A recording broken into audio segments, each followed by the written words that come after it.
शर्मा जी, सुना है सरकार कोई नई शिक्षा नीति ले आई है, एजुकेशन पॉलिसी 2020। है क्या ये? भाई साहब, ये सरकार की नई शिक्षा नीति है जो 34 साल बाद अपडेट की गई है।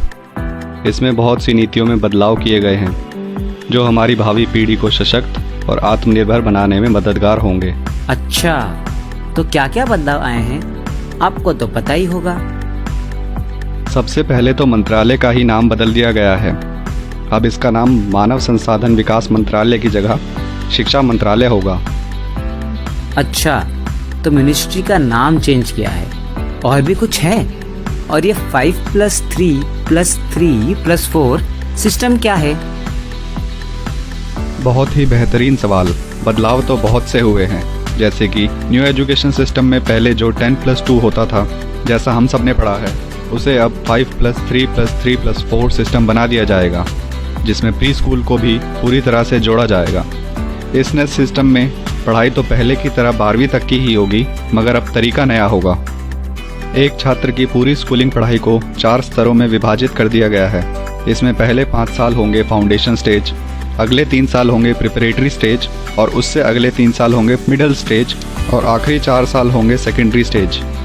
पहले 5 का मतलब होगा बच्चे के शुरू के 3 साल प्री स्कूल या आंगनवाड़ी में जाएगा, और बाकी के 2 साल में क्लास फर्स्ट और क्लास सेकंड में पढ़ेगा, यानी टोटल 5 साल, जो कि फाउंडेशन स्टेज है।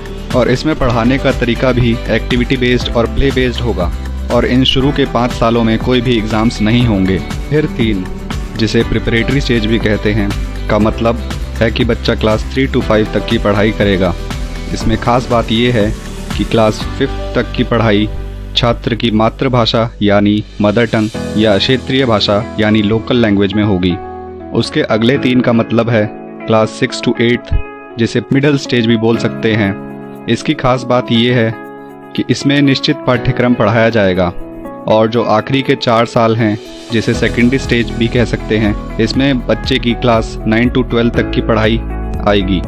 इस लास्ट स्टेज में मल्टी डिसिप्लिनरी सब्जेक्ट्स लेने का ऑप्शन मिलेगा, मतलब बच्चे अपनी रुचि के अनुसार और योग्यता के अनुरूप विषय ले सकेंगे, जैसे फिजिक्स के साथ हिस्ट्री का कॉम्बिनेशन। ये तो काफी नई चीज है। और क्या क्या है?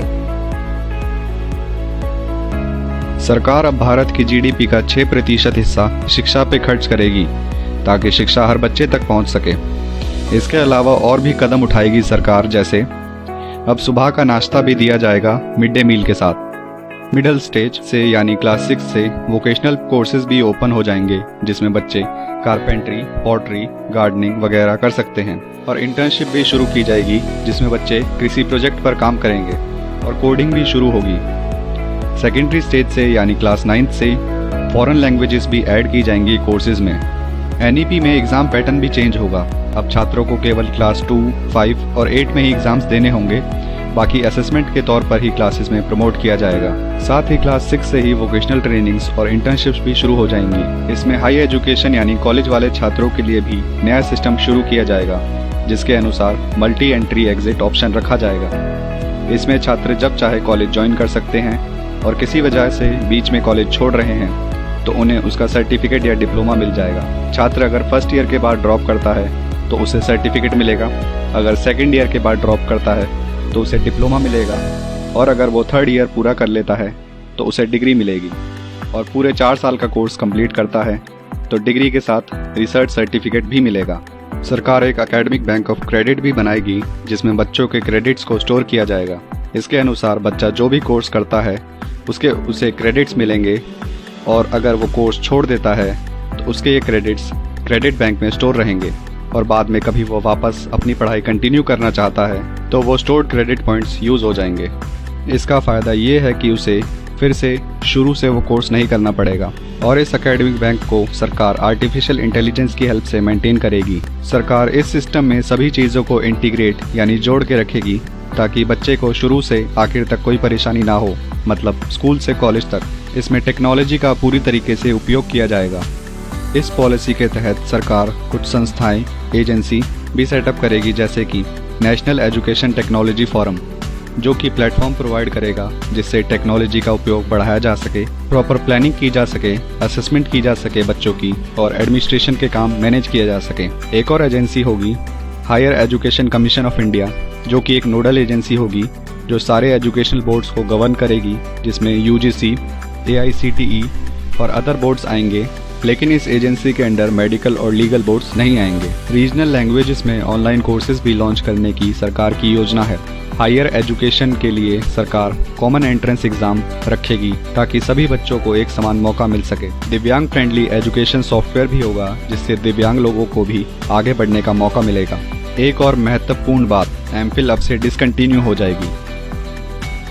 शर्मा जी, आपने तो काफी अच्छी और महत्वपूर्ण जानकारी दे दी मुझे, वो भी इतने कम समय में। बहुत अच्छी पॉलिसी निकाली है इस सरकार ने जो देश की और उनकी युवाओं की एक बेहतर काम की ओर अग्रसर करेगी।